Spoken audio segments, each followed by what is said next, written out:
untuk dibawa ke rumah sakit karena perlu pertolongan alat. 2 tenaga kesehatan akan ditempatkan di setiap sekolah, baik itu SD, SMP, maupun SMA di Kota Prabu Muli, guna mendukung kegiatan belajar mengajar tatap muka yang akan dilakukan.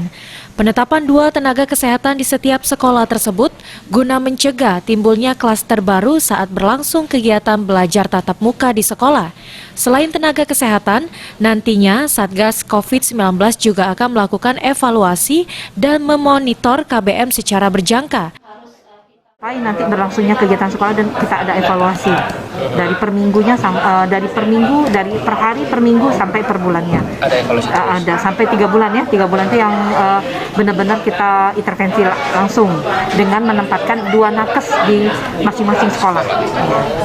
Tadi 2 nakes itu juga maksudnya bukan hanya stay duduk, tapi tadi mengikuti masnya ya, bahwa di sana nanti kita melakukan kegiatan-kegiatan mulai dari edukasi sampai benar-benar melakukan seperti patroli dan melakukan juga pendidikan dan juga melakukan pencatatan. Ya. Selain itu, nantinya penerapan protokol kesehatan yaitu jaga jarak, memakai masker, dan mencuci tangan, serta sistem shift juga disyaratkan dalam melakukan kegiatan belajar tatap muka. Beni Firdaus, PAL TV.